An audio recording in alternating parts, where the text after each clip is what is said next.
23వ అధ్యాయము మొదటి వచనం. లేని వాగ్దానం పుట్టింపు అన్యాయ సాక్ష్యమును బలపడగే దుష్టులతో నీవు కలిగకూడదు. చాలు. చిన్న ప్రార్థన చేసుకుని దేవుని యొక్క సహకారాన్ని కోరుతున్నాం. ప్రేమగల మా కన్న తండ్రి, సర్వలోకాన్ని ప్రేమిస్తూ సర్వ సృష్టిని నడిపిస్తున్న మా కన్న తండ్రి, మీ అమూల్యమైన పాదములకు తండ్రి, మా ప్రభువును మా రక్షకుడు అయినటువంటి క్రీస్తు యేసు వారి నామములో మీ వందనాలు కృతజ్ఞతలు తెలుస్తున్నాను మా కన్న తండ్రి. మీ సేవకులుగా లేదా మీ పిల్లలుగా మేము మీ మధ్యలో కూడుకుని ఉండగా తండ్రి, మీ పిల్లల మధ్యలో మేము వాక్యాన్ని పంచుకుంటుండగా తండ్రి, పరసంబంధం వివేచన జ్ఞానాన్ని చెబుతున్న నాకు అనుగ్రహించండి తండ్రి.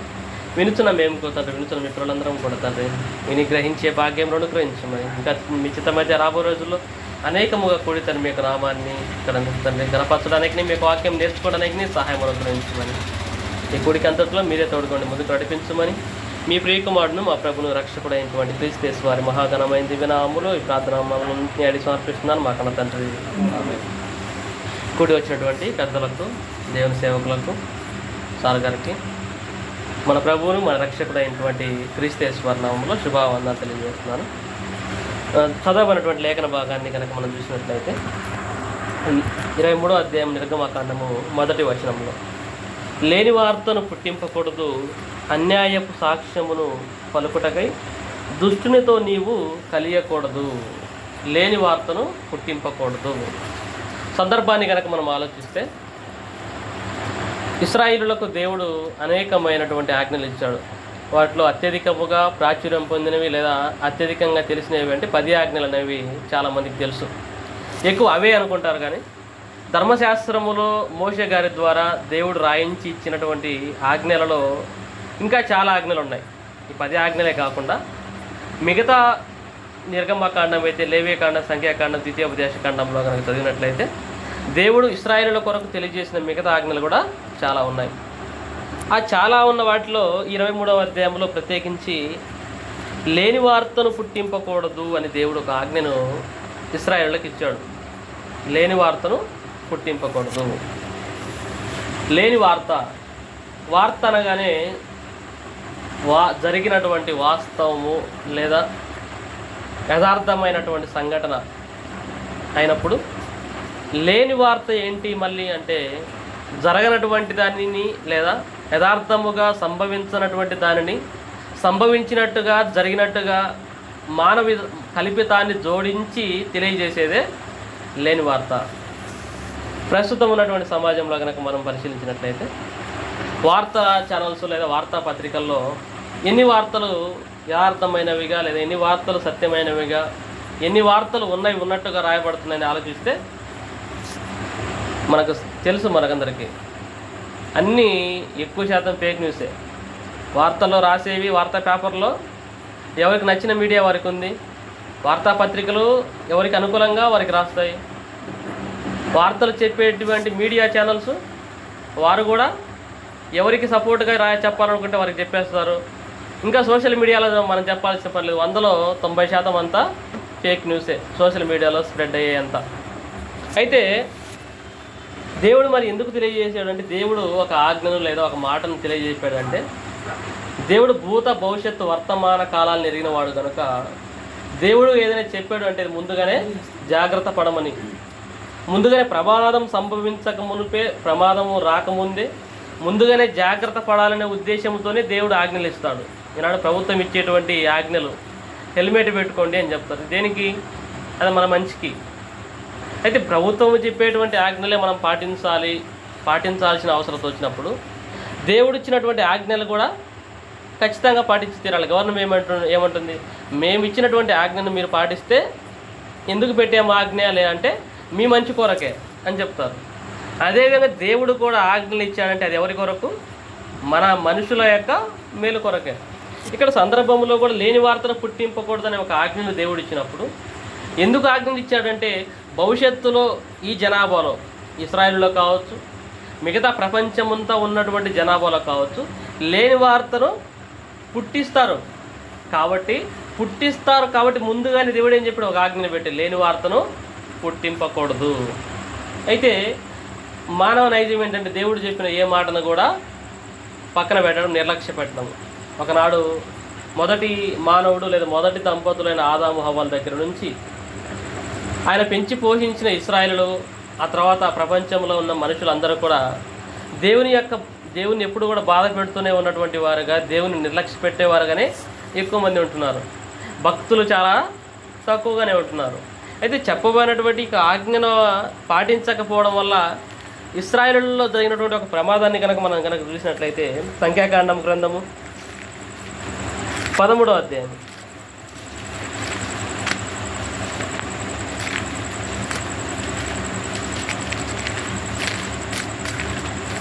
యెహోవా మోషేకి ఇలా సెలవిచ్చును, యెహోవా మోషేకి ఇలాగ సెలవిచ్చును, నేను ఇశ్రాయేలుకు ఇచ్చుచున్న కనాను దేశమును, నేను ఇశ్రాయేలుకు ఇచ్చిన కనాను దేశమును సంచరించి చూచుటకు నీవు మనుషులను పంపుము. వారి పితరుల గోత్రములలో ఒక్కొక్క దాని నుండి ఒక్కొక్క మనిషిని మీరు పంపవలను. వారిలో ప్రతివాడు ప్రధానుడై ఉండవలను. సందర్భాన్ని అధ్యాయం సందర్భాన్ని కనుక మనం ఆలోచించినట్లయితే, ఒకనాడు ఐగుప్తు దేశంలో బానిసలుగా ఉన్నటువంటి ఇశ్రాయేల్ ప్రజలు తిరిగి మోషే గారి నాయకత్వంలో దేవుని యొక్క సంకల్పాన్ని బట్టి మళ్ళీ కనాను దేశానికి ప్రయాణమైపోయారు. తీరా కనాను దేశం దగ్గరికి వచ్చినప్పుడు మోషే గారికి దేవుడు ఒక మాటను చెప్తున్నాడు. ఏమని అంటే, నేను మీకు స్వాస్థ్యముగా ఇవ్వబోయేటువంటి కనాను దేశాన్ని మీరేం చేయాలి, సంచరించి చూడాలి. అంటే దేశం యొక్క వాతావరణ పరిస్థితులు అయితేనేమి, భౌగోళిక పరిస్థితులు అయితేనేమి, తర్వాత వారి యొక్క అప్పటికే కనాను దేశంలో నివసిస్తున్న వారి పరిస్థితి అయితేనేమి, అంటే వారి యొక్క బలాబలాలు కావచ్చు, ఇవన్నీ మీరు పరిశీలించి తెలుసుకోవాలి. అలా పరిశీలించి తెలుసుకోవడానికి ఏం చేయాలంటే, ఇశ్రాయేలులు 12 గోత్రాలలో గోత్రానికి ఒకరు చొప్పున ఎక్కడికి వెళ్ళాలి, కనాను దేశానికి సంచరించి చూడడానికి వెళ్ళాలి. అంటే వారికి తెలియకుండా వేగు చూడడం, సంచరించి చూడాలి. అంటే వారి యొక్క కనాను దేశంలో భూమి పరిస్థితులు, పంటలు ఏ విధంగా ఉన్నాయి, ఆ జనాభాను మనం గెలవగలమలే, మొత్తానికి ఆ పరిస్థితులన్నీ చూడడానికి 12 మందిని ఇశ్రాయేలుల గోత్రకర్తలు 12 మంది, ఆ 12 గోత్రాల్లో ప్రధానులైన వారిని, వీరిలో మనం ప్రధానంగా చెప్పుకోవాల్సింది ఎవరినంటే, యూదా గోత్రానికి యెఫున్నె కుమారుడైన కాలేబు గారు, అదేవిధంగా ఎఫ్రాయిము గోత్రానికి నూను కుమారుడైన హోషేయ 2 పేర్లు ఆయనకి. వీరిద్దరూ 12 మంది. ఈ 12 మందిలో మనము ఈ అధ్యాయంలో ప్రధానంగా చెప్పుకోదలిగే వారు ఎవరంటే, యూదా గోత్రము నుంచి యెఫున్నె కుమారుడైన కాలేబు గారు, అదేవిధంగా ఎఫ్రాయిము గోత్రము నుంచి హోషేయ లేదా యెహోషువ 2 పేర్లు ఆయనవే. వీరి మొత్తానికి 12 మంది బయలుదేరి వెళ్తారు. బయలుదేరి వెళ్ళిన తర్వాత చూడండి, అదే అధ్యాయము 18వ వచనం, 17-18 వచనాల కన్నా 17 నుంచి చదవన్నా. మోషే కనాను దేశమును సంచరించి చూచుటకు వారిని పంపిన వారితో ఇట్లా, మీరు ధైర్యం తెచ్చుకొని దాని దక్షిణ దిక్కున ప్రవేశించి ఆ కొండ ఎక్కి ఆ దేశం ఎట్టిదో దానిలో నివసించు జనం బలం కొంచెమైనదో విస్తారమైనదో, వారు నివసించు భూమి ఎట్టిదో అది మంచిదో చెడ్డదో, వారు నివసించు పట్టణములు ఎట్టివో వారి గుడారంలో నివసించుదురో కోటలో నివసించుదురో, ఆ భూమి సారమైనదో విస్తారమైనదో, దానిలో చెట్టున్నవో లేవో కనిపెట్టవలను. మరియు మీరు ఆ దేశపు పనులు కొన్ని తీసుకొని రండి అని చెప్పాను. అది ద్రాక్షల ప్రథమ పక్వ కాలము.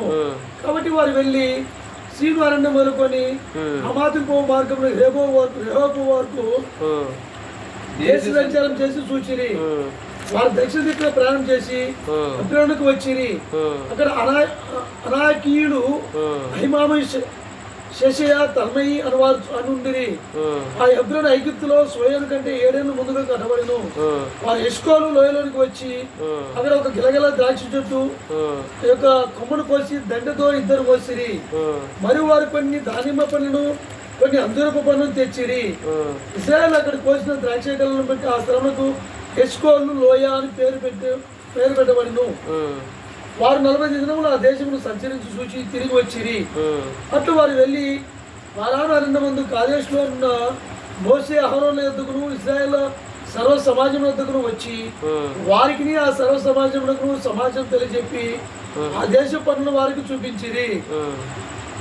వారు అతనికి తెలియపరిచినవనగా నీవు మమ్మను పంపిన దేశంలో గెలిచిమి, అది పాలు తేనెలు ప్రవహించు దేశమే, దాని పనులు ఇవి. అయితే ఆ దేశం నివసించు జనులు బలవంతులు, వారి పట్టణంలో ప్రాకారం గలవి, వారి మిక్కిలి గొప్పవి. మరి అక్కడ అనాకీయులను చూసితిమి, అమాలేకులు దక్షిణ దేశం నివసించున్నాము, హిత్తీయులు యెబూసీయులు అమోరీయులు కొండ దేశం నివసించున్నారు, కనానీయులు సముద్రతులు యోర్దాను నది ప్రాంతంలో నివసించున్నారని చెప్పిరి. కాలేబు మోషే జనులను నిమ్మలపరిచి మనం నిశ్చయముగా వెళ్ళుదాము, దాన్ని స్వాధీనపరుచుకుందాము, దాన్ని జయించుటకు మన శక్తి చాలునను. అయితే అతనితో కూడా పోయిన ఆ మనుషులు ఆ జనులు మనకంటే బలవంతులు, మనము వారి మీదకి పోచాలమన్నది. మరియు వారు తాము సంచరించి చూసిన దేశంలోకి వచ్చి ఇశ్రాయేలుతో చెడ్డ సమాచారం చెప్పి, మేము సంచరించి చూసిన దేశము, నివాసులు భక్షించు దేశము, దానిలో మాకు కనబడిన జనులందరూ ఉన్నత దేహులు, అక్కడ నెఫోలియలు సంబంధులైన అనాక వంశపు నెబేలు చూసినవి, మా దృష్టికి మేము మిడతల వలె ఉంటుంది, వారి దృష్టికి అట్లే ఉంటుంది. సందర్భం మనం వాళ్ళకి తెలుసు.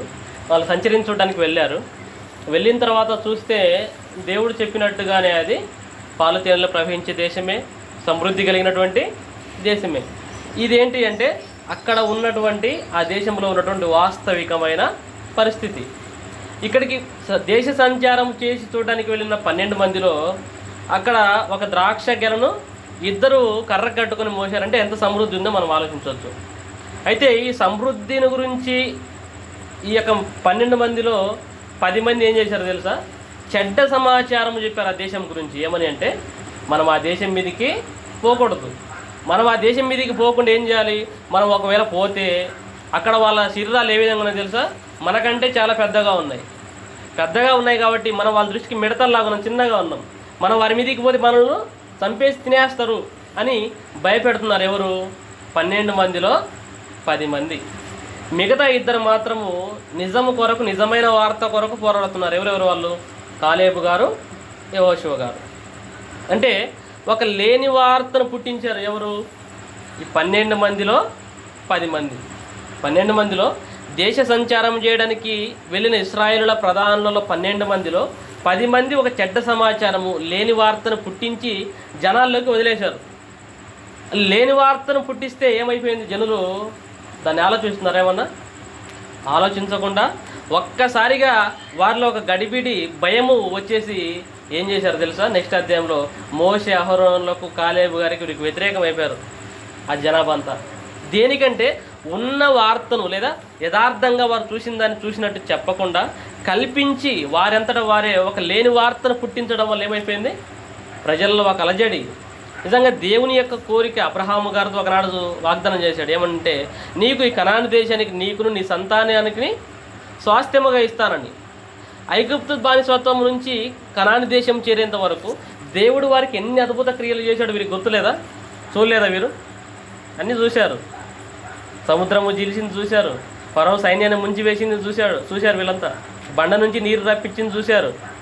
తర్వాత వారి కొరకు మాంసాన్ని దేవుడు పూరేడు పిట్టలను తెప్పించింది చూశారు. పగలు మేఘస్తంభము, రాత్రి అగ్నిస్తంభం. ఇవన్నీ ఇశ్రాయేలీయులు చూడలేదంటారా? అన్నీ చూశారు. చూసినా దేవుని నిజంగా నమ్ముతున్నారా వీళ్ళు? ఇంకా వారు ఏదో 10 మంది లేని వార్త చెప్పారనుకోండి, మనం గెలవలేమని చెప్పారనుకోండి ఒక లేని వార్తని, దాన్ని ప్రజలు ఏం చేస్తున్నారు? దేవుడు మనకి ఇన్ని కార్యక్రమాలు చేసి ఒక కఠినమైన బానిసత్వం, ఫరో గొప్ప రాజుల దగ్గర నుంచి వారిని అణచివేసి వారి మీద తెగుళ్ళు పుట్టించి మన కొరకు ఒక భయంకరమైన ఆశ్చర్య కార్యాలను చేసి దేశానికి మనల్ని నడిపిస్తూ ఇంత దూరం తీసుకొచ్చింటే ఈ కొద్దిగా జయింపలేడా? ఆ విశ్వాసం ఉందా వీరిలో? ఉందా? ఒక లేని వార్తను నమ్మారు తప్ప ఆల్రెడీ దేవుడు వారి కొరకు చేసిన అద్భుతమైన క్రియలను ఆలోచిస్తున్నారా? జ్ఞాపకం తెచ్చుకుంటున్నారా? తెచ్చుకోకుండా లేని వార్తను నమ్మి ఏం చేశారు చూడండి 14వ అధ్యాయంలో. అప్పుడు సర్వసమాజము, సంఖ్యాకాండం 14వ అధ్యాయం. అప్పుడు ఆ సర్వసమాజము ఎలుగెత్తి కేకలు వేసెను. మొదటి వచనం నుంచి. ప్రజలు ఆ రాత్రి ఎలుగెత్తి ఏడ్చిరి, మరియు ఇశ్రాయేలులందరూ మోషే అహరోన్లపైని తనుక్కొనిది. ఆ సర్వసమాజము, అయ్యో, ఐగుప్తులో మేమేలా చావలేదు, ఈ అరణ్యమందు మేమేలా చావలేదు, మేము కత్తివాత పడినట్లు యెహోవా మమ్మును ఈ దేశంలోనికి ఎలా తీసుకుని వచ్చెను? మా భార్యలు మా పిల్లలు కొల్లపోవుదురు, తిరిగి ఐగుప్తునకు వెళ్ళుట మాకు మేలు కాదా అని వారితో అనిరి. ఏం చేస్తున్నారు? ఒక లేని వార్తను నమ్మినటువంటి వీరు ఇశ్రాయేలు ప్రజలు మోషే అహరోన్ల పైన పాపము ఒక దేవుడు ఆజ్ఞ ప్రకారం నాయకత్వం జరిగిస్తూ ఎన్నో కష్టాలు ఇబ్బందులు పడుతున్నప్పటికీ దేవుని కొరకు భరిస్తూ నడిపిస్తున్నటువంటి మోషే అహరోన్ల పైన సనుక్కొని మొత్తము జనాభాంతా ఒకేసారి ఏడవడం మొదలుపెట్టారు, ఒకేసారి సనగడం మొదలుపెట్టారు. సుమారుగా 6 లక్షల కాల్బలము. ఈ 6 లక్షల కాల్బలానికి ఇంకా మిగతా వాళ్ళ పిల్లలు వీళ్ళంతా అందరూ కలిసి ఒకేసారి ఎలుగెత్తి ఏడిస్తే ఏ విధంగా ఉంటుంది? వాళ్ళ కాల్బలమే 6 లక్షలు అయినప్పుడు వారికి ఉన్నటువంటి పిల్లలు ఇంకా సంతానం వీరందరినీ యాడ్ చేసుకుంటే ఇంకా కొన్ని లక్షలు యాడ్ అవుతాయి. వీరంతా కలిసి ఒకేసారి లేని వార్తను నమ్మి మోషే అహరోన్ల పైన సనుక్కుంటే వారి పరిస్థితి ఏ విధంగా ఉంటుంది చెప్పండి?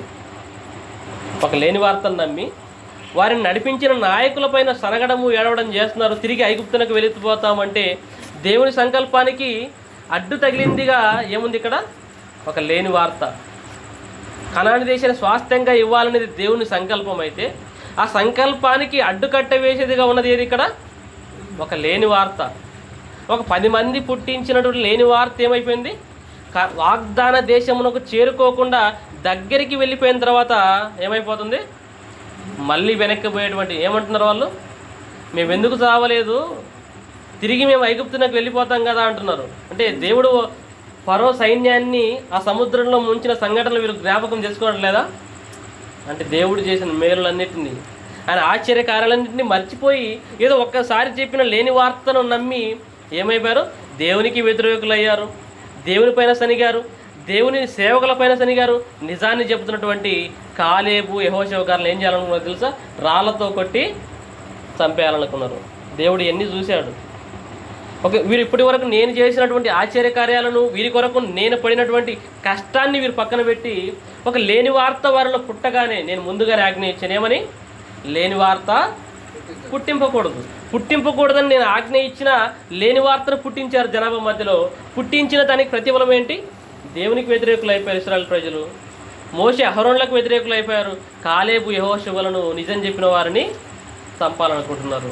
ఇవన్నీ చూసినటువంటి దేవుడు 14వ అధ్యాయము 26వ వచనంలో, సంఖ్యాకాండము గ్రంథము 14వ అధ్యాయం 26వ వచనం.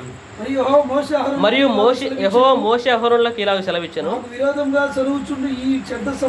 నాకు విరోధముగా సరుగుచుండు ఈ చెడ్డ సమాజమును నేను ఎంతవరకు సహింపవలను?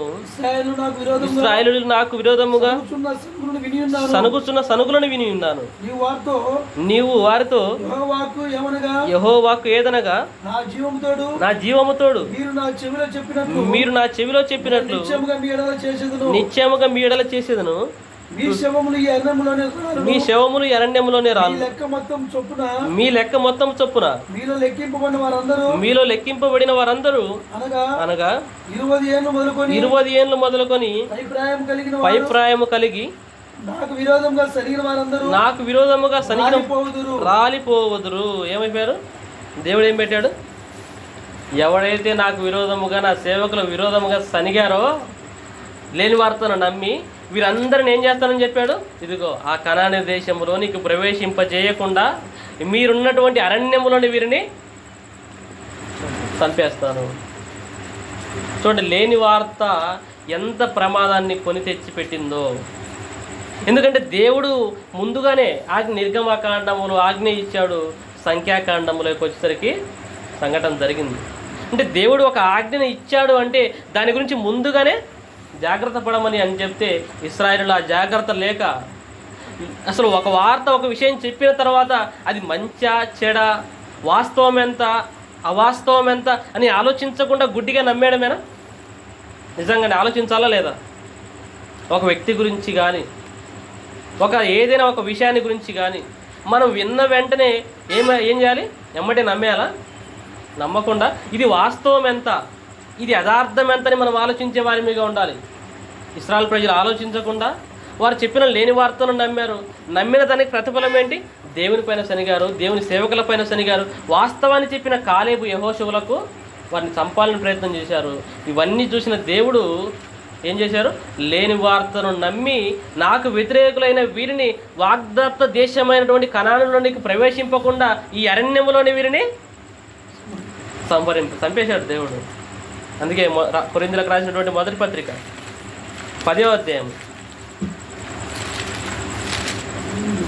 అపోస్తలుడైనటువంటి పౌలు గారు కొరింథీయులకు రాసిన మొదటి పత్రిక 10వ అధ్యాయం 9వ వచనం నుంచి, మనము ప్రభువును శోధింపకయుందు వారిలో కొందరు శోధించి సర్పముల వలన నశించిరి. మీరు సనుగకుడి, వారిలో కొందరు సనిగి సంహారకుని చేత నశించిరి.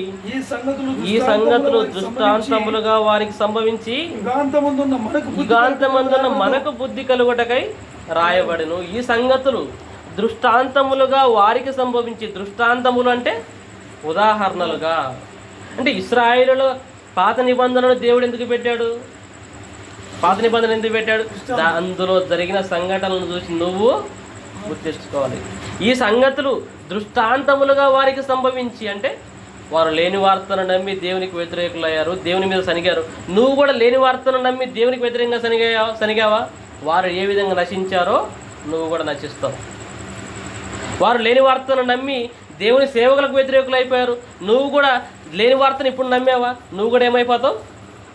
దేవుని సేవకులకు వ్యతిరేకులు అయిపోతావు, దేవునికి దూరం అయిపోతావు, దేవుని చేతిలో ఏం చేయబోతావు? దేవుని చేతిలో సంహరింపబడతావు. అందుకే అంటున్నాడు, ఈ సంగతులు దృష్టాంతములుగా వారికి సంభవించి యుగాంతమందున్న మనకు బుద్ధి కలుగుటకై రాయబడెను. ఎందుకు దేవుడు ఎన్ని రాయించాడు? ఎందుకు ఇశ్రాయేలుల చరిత్రను రాయించాడు దేవుడు? ఆదాము గారు మొదలుకొని మలాకి గ్రంథం వరకున్న పాత నిబంధనలోని పుస్తకాలను ఎందుకు దేవుడు మన కొరకు మళ్ళీ ఇచ్చాడు? మళ్ళీ బైబిల్ గ్రంథంలో ఎందుకు ఇంక్లూడ్ చేశాడు అంటే, గతంలో జరిగిన సంఘటనలు నీకు నాకు మనందరికీ బుద్ధి కలగాలి. చరిత్ర నుంచి మనం పాఠాలు నేర్చుకోవాలి. చరిత్ర నుంచి మనం గుణపాఠాలు నేర్చుకోవాలి. వాళ్ళు అలా చేశారు, మనం ఇలా చేయకూడదు. వాళ్ళు అలా చేశారు, మనం ఇలా చేయకూడదు. ఈ సంగతులు వారికి దృష్టాంతములుగా వారికి సంభవించి యుగాంతమందున్న మనకు బుద్ధి కలుగుటకై రాయబడెను. దేవుడు మన కొరకు రాయించాడు. ఏమని అంటే, లేని వార్తను పుట్టింపకూడదని ఇశ్రాయేలుకు ఆజ్ఞ ఇచ్చాడు. మనకు కూడా ఇప్పుడు ఆజ్ఞ వారికి సంభవించింది. వారి సంహారకుని చేత చంపబడ్డారు. మనము కూడా ఏం చేయాలి? లేని వార్తలకు దూరంగా ఉండాలి. లేని వార్తలకు దూరంగా ఉండడమే కాదు, ఈనాడు మనం ఉండేది ఒక క్రైస్తవులు అంటే లోకానికి ఎవరు? లోకానికి వెలుగుగాను, తర్వాత లోకానికి తీర్పు తీర్చేటువంటి వారు, లోకానికి అన్నీ తెలియజేయవలసినటువంటి వారు ఎవరు? క్రైస్తవులే, సేవకులే. అంటే లేని వార్త వచ్చినప్పుడు వ్యక్తిగతంగా మనం నమ్మకుండా ఉండేటువంటి వారిగా ఉండాలి. ఇంకోటి, లేని వార్తను ఖండించేటువంటి వారిగా ఉండాలి. ఇప్పుడు కాలేబు యెహోషువ గారు చేసిన పని ఏంటి? ఒక పక్క 10 మంది ఉన్నారు, ఎక్కువ మంది అవాస్తవాన్ని నమ్ముతున్నారు కదా, మనం కూడా వాళ్ళని కలిసిపోదాం అనుకుంటున్నారా? వాళ్ళలో కలిసిపోతే వీరికి కూడా సన్మానాలు, వీరికి కూడా ప్రజలంతా సపోర్ట్ చేస్తారు కదా. ప్రజలందరి చేత రాళ్ళతో కొట్టించుకోవాల్సిన పని ఏంటి? ప్రజలందరి చేత సనిగించుకోవాల్సిన అవసరం ఏంటి? అంటే యథార్థం ఎటుంటే అటు ఉండాలి. ఎక్కువ మంది అటున్నారు కదా, అటే వెళ్ళిపోదామని అనుకోకూడదు. ఎక్కువ మంది ఎటు వెళ్తే అదే వాస్తవం అని అనుకోకూడదు. సంఖ్య తక్కువ ఉన్న ఎక్కువ ఉన్న వాస్తవం వైపే నిలబడే వారిగా మనం ఉండాలి. ఒకనాడు ఏలియా గారు కూడా ఆ యొక్క బయలుదేవతకు విపరీతమైనటువంటి ప్రవక్తలు సపోర్ట్ ఉంటే ఏమంటాడు ఏలియా గారు? యెహోవాకు నేను ఒక్కడనే శేషించు, మీరు ఎంతమందిని రండి. ఇది వాస్తవము, నిజము కనుక నిజం పక్క ఒక్కడే నిలబడగలడు ధైర్యముగా. అటుపక్కకి వెళ్ళిపోయాడా? ఒక్కడే నిలబడ్డాడు ఏలియా గారు. ఈనాడు మనము కూడా క్రైస్తవ జీవితంలో, వ్యక్తిగత జీవితంలో లేని వార్తలను నమ్మే వారిమిగా మనం ఉండకూడదు. రెండోది, లేని వార్తను ఖండించే వారిమిగా మనం ఉండాలి. ఒక లేని వార్త వస్తుంది అనుకోండి, ఆ లేని వార్తను మనం ఏం చేయాలి? అడ్డుకట్ట వేయాలి. అడ్డుకట్ట వేసేవారిగా ఉండేవాడే సేవకుడు, అడ్డుకట్ట వేసేవాడే క్రైస్తవుడు. మరి నువ్వే అడ్డుకోకుంటే ఎవరు చెప్తారు చెప్పండి? అవునా కదా? క్రైస్తవ సేవకులుగా ఉన్నటువంటి మనము, క్రైస్తవ భక్తి జీవితంలో ఉండేటువంటి మనము లేని వార్తను నమ్మకుండా వ్యక్తిగత జీవితంలో ఉండాలి. రెండోది, లేని వార్త ఎక్కడ స్ప్రెడ్ అయితే దాన్ని అడ్డుకునేవారిగా ఉండాలి. యేసుక్రీస్తు వారి మీద ఎన్ని దుష్ప్రచారాలు జరిగాయి. దేవుని మీద అసలు దేవుడే లేడని దేవుని దూషించేవారు ఎంతమంది లేరు. అటువంటి వారందరినీ ఆ లేని వార్తలు నమ్మేటువంటి వారిని మనం ఏం చేయాలి? ఖండించాలి. తిమోతికి రాస్తా పౌలు గారు అంటారు కదా, ఖండించము, గద్దించము, బుద్ధి చెప్పుము. అంటే దేవుని సేవకులు క్రైస్తవ్యాన్ని స్వీకరించిన తర్వాత ఏదో నామకార్థంగా ఉండాల్సిన వారము కాదు మనము. ప్రారంభ శతాబ్దంలో క్రైస్తవులు ఏ విధంగా ఉన్నారో మనం అదే విధంగా ఉండాలి. ప్రారంభ సంఘం ఏ విధంగా ఉందో మనము కూడా అదే విధంగా ఉండాలి. ఇంకొక లేని వార్త చూడండి, యేసుక్రీస్తు వారి పైన వచ్చింది. ముగించుకుందాం. మత్తయి సువార్త చివరి అధ్యాయం, మత్తయి సువార్త 28వ అధ్యాయం 11వ వచనం నుంచి. మత్తయి సువార్త 28వ అధ్యాయం 11వ వచనం. వారు వెలుచుండగా కావలి వారిలో కొందరు పట్టణంలోనికి వచ్చి జరిగిన సంగతులన్నిటినీ ప్రధాన యాజకులతో చెప్పిరి. కాబట్టి వారు పెద్దలతో కూడి వచ్చి ఆలోచన చేసి ఆ సైనికులకు చాలా ద్రవ్యం ఇచ్చి మేము నిద్రపోవచ్చుండగా అతని శిష్యులు రాత్రి వేళ వచ్చి అతన్ని ఎత్తుకొని పోయిరని మీరు చెప్పుడి. ఇది అధిపతిని చెవిన బడిలా మేము అతని సమ్మతిపరిచి మీకేమీ తొందర కలగకుండా చేద్దామని చెప్పిరి. అప్పుడు వారు ఆ ద్రవ్యం తీసుకొని తమకు బోధింపబడిన ప్రకారం చేసి ఈ మాట యూదులలో వ్యాపించి నేటి వరకు ప్రసిద్ధమై ఉన్నది. అంటే లేని వార్త ఎవరిపైన పుట్టించారు? మళ్ళీ యేసుక్రీస్తు వారి పైన, లోకానికి రక్షకుడుగా వచ్చిన వారిపైన ఒక లేని వార్తను పుట్టించేసింది సాతాను. ఏమని లేని వార్తను పుట్టిస్తున్నారు ఇక్కడ వాళ్ళు? ఏమనంటే యేసుక్రీస్తు వారు తిరిగి లేచారు మరణాన్ని జయించి. తిరిగి లేచిన తర్వాత వీరి అస్తిత్వానికి అప్పటికే ప్రజలలో అధికారులుగా గొప్పవారిగా చలామణి అవుతున్నటువంటి ఒక ప్రధాన యాజకులు కావచ్చు, శాస్త్రులు కావచ్చు, వీరంతా కలిసి ఒక బ్యాచ్గా ఏర్పడి ఏం చేశారు? పోయి ఆ సైనికుల దగ్గరికి వెళ్ళేసి, ఆ కాపలా ఉన్నటువంటి సమాధికి కాపలా ఉన్న సైనికుల దగ్గరికి వెళ్ళి వారికి బాగా డబ్బిచ్చి మీరేం చెప్పాలి?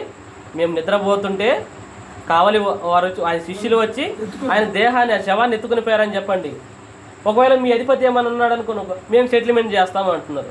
నిజంగా వాస్తవంగా రోమా సామ్రాజ్యం ప్రపంచంలోనే అత్యంత శక్తివంతమైన రాజ్యాలలో ఒకటి, అత్యంత శక్తివంతమైన ప్రభుత్వాలలో ఒకటి. అటువంటి ప్రభుత్వాల రూల్స్ ఏ విధంగా అంటే చాలా కఠినంగా ఉంటాయి.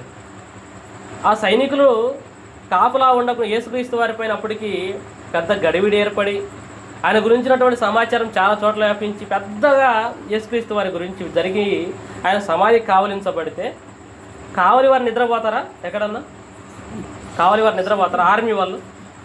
అది రోమా ప్రభుత్వంలో, అంత కఠినమైన ప్రభుత్వంలో ఈ రోమా ప్రభుత్వం గురించి దానిల గ్రంథంలో కూడా రాయబడింది. ఆ యొక్క విగ్రహము, కళలో వచ్చేటువంటి విగ్రహం, దాని గురించి. అంత కఠినమైనటువంటి సామ్రాజ్యంలో సైనికులు నిద్రపోయేటువంటి అవకాశం ఉందా? పోనీ నిద్రపోతే జరిగిందని చూసే అవకాశం ఉందా? పోనీ ఆ రాయి ఎంత బరువు? ఆ రాయిని దొర్లించగలరా? ఆ శిష్యులు దొర్లించగలరా? ఒకవేళ దొర్లించిన ఆ శబ్దం వీరికి రాదా? అంత పెద్ద రాయి దొర్లిస్తే అసలు ఏమన్నా పొందిక ఉందా? ఏమి పొందిక లేకుండా ఏదో శిష్యులు వచ్చిపోయారు, సైనికులు నిద్రపోయేది ఒక అసంబద్ధం అయితే వాళ్ళ శిష్యులు వచ్చి రాయిని సీలేశారు దానికి పూర్తిగా. ఆ రాయికి సీలేసిన రాయిని తొలగించడం సాధ్యమేనా? అది ఒక అసందర్భం, ఒక అవాస్తవం. అయితే ఈ అవాస్తవాలన్నీ కలిపి ఒక లేని వార్తను పుట్టిస్తే ఆ లేని వార్తను కూడా ఏం చేశారు? 15వ వచనం. అప్పుడు వారు ఆ ద్రవ్యము తీసుకొని తమకు బోధింపబడిన ప్రకారం చేసిరి.